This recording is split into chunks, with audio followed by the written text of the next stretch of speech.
Muitas pessoas acreditam que o início de um novo ciclo é apenas uma mudança no calendário. Um novo mês, um novo ano, uma nova chance simbólica de fazer promessas que quase nunca se cumprem. Mas o que essa mulher viveu depois de atravessar o limite entre a vida e a morte revelou que no mundo espiritual, alguns começos carregam um peso muito maior do que imaginamos. Meu nome é Marina. Eu tinha 35 anos quando tudo aconteceu. Trabalhava como analista financeira. Sempre fui organizada, lógica, metódica. Acreditava que, com controle e planejamento, a vida podia ser mantida nos trilhos. Espiritualidade nunca foi prioridade para mim.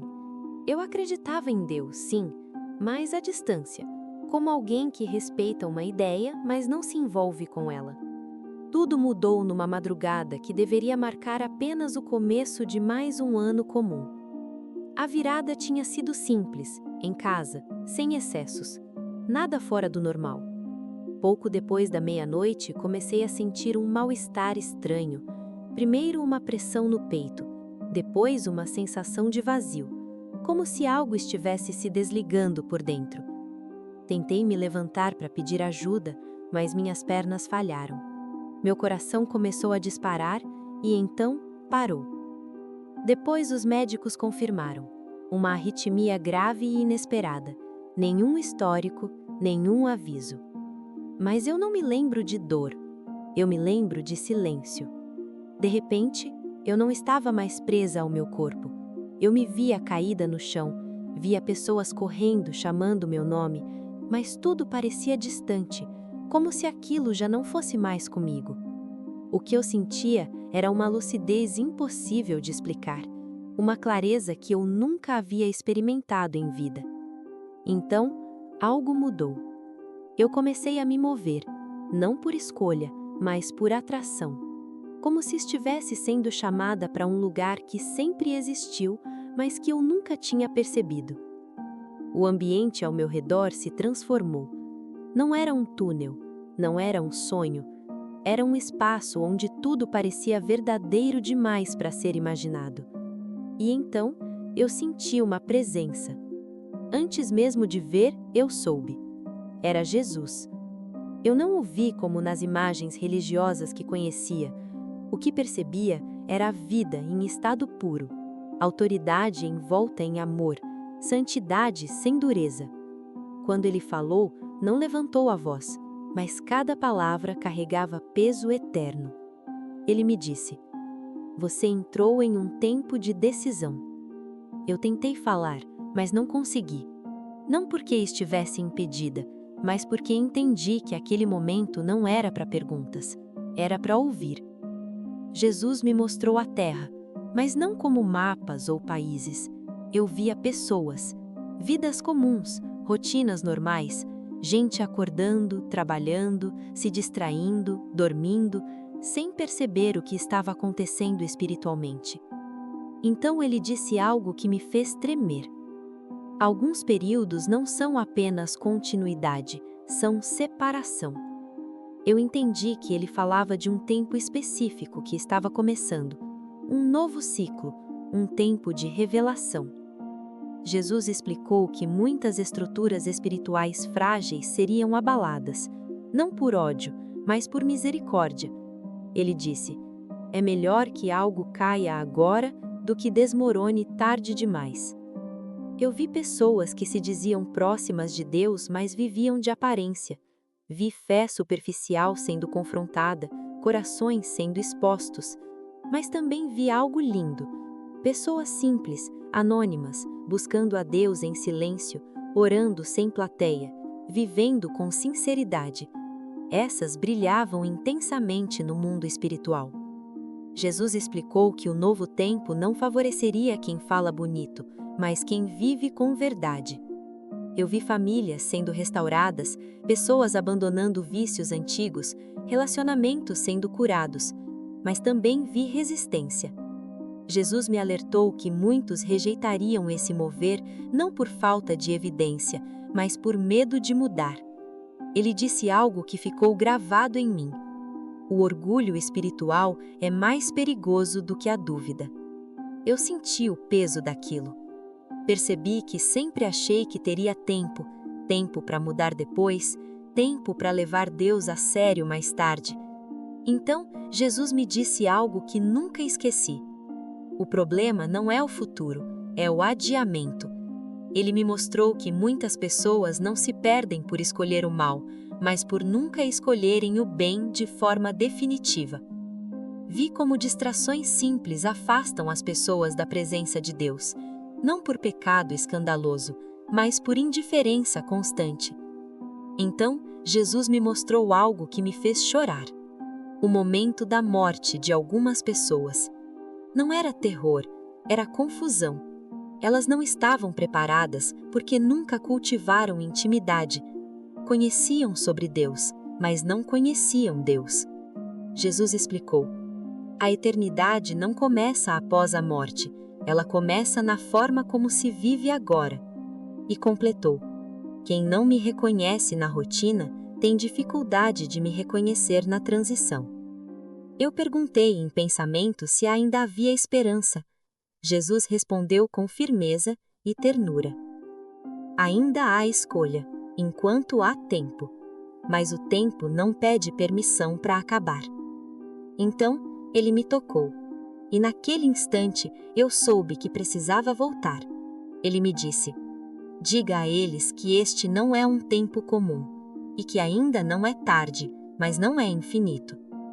Senti o peso do corpo retornando, o ar invadindo meus pulmões, o coração reiniciando com violência.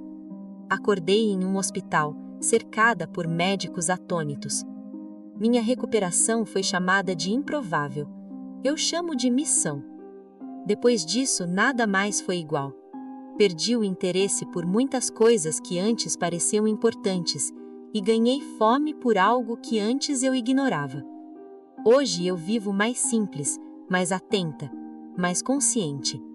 Aprendi que fé não é emoção momentânea, é posicionamento.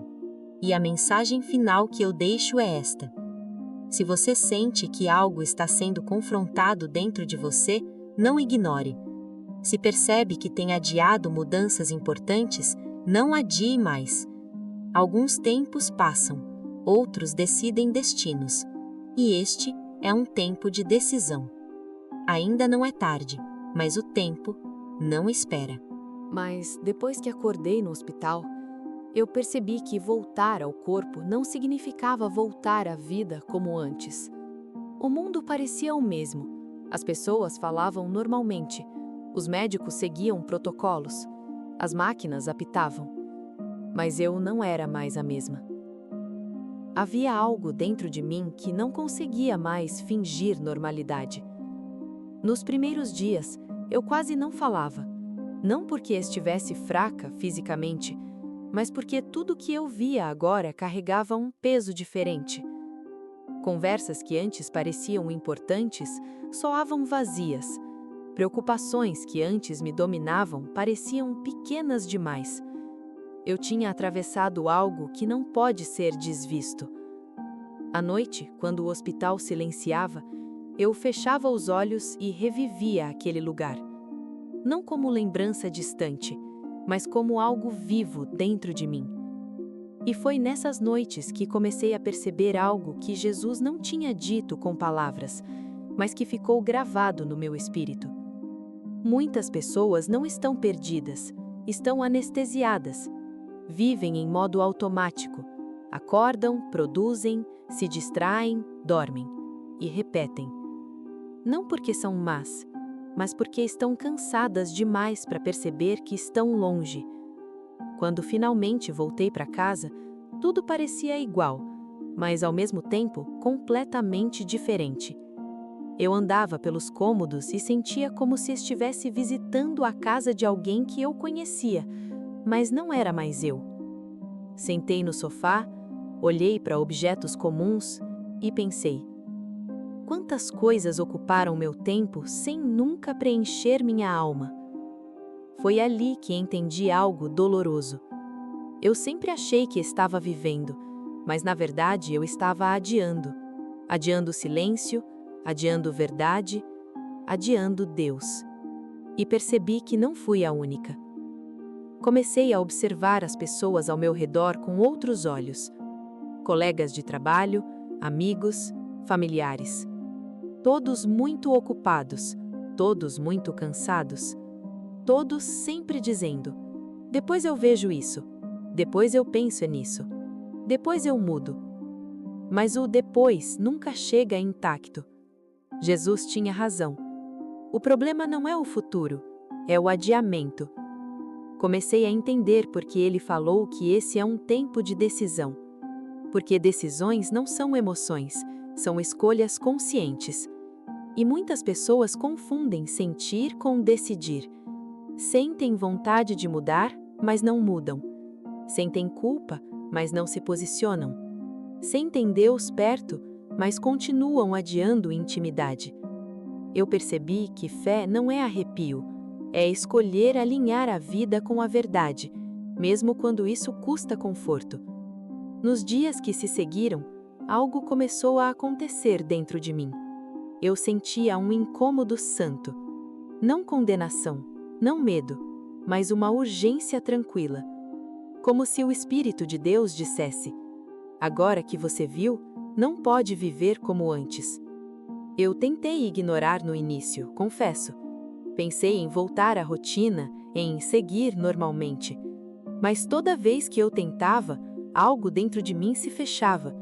Era como tentar respirar em um ambiente sem ar.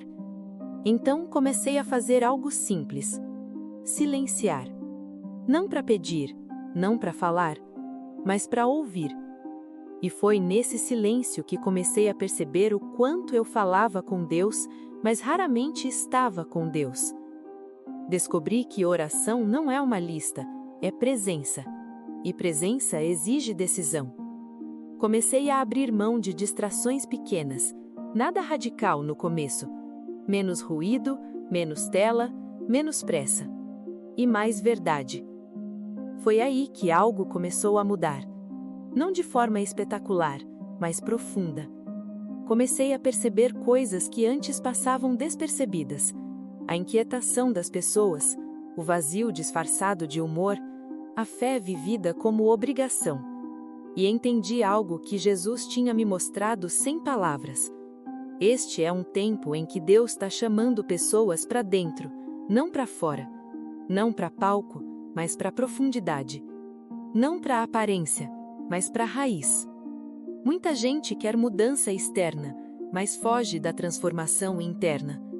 Só que esse tempo não permite mais superficialidade. Tudo o que é raso começa a secar. Tudo o que é frágil começa a balançar. E isso não é castigo, é misericórdia, porque é melhor perceber agora do que acordar tarde demais. Comecei a falar com algumas pessoas próximas sobre o que vivi. Nem todas quiseram ouvir. Algumas mudaram de assunto. Outras minimizaram. Algumas até zombaram tentando racionalizar tudo. E tudo bem. Jesus já tinha me alertado. Nem todos ouviriam. Mas também vi algo lindo. Pessoas que ouviram em silêncio, que não debateram, que não questionaram. Apenas ficaram quietas. E depois disseram: isso confirmou algo que eu já sentia. É assim que a verdade age. Ela não grita, ela reconhece. Eu percebi que este tempo separa, sim, mas não pessoas. Separa posturas. Separa quem quer mudar de quem quer continuar confortável. Separa quem busca Deus de quem apenas fala dele. E talvez enquanto você ouve isso agora, algo dentro de você esteja se movendo. Talvez não seja medo, talvez seja clareza.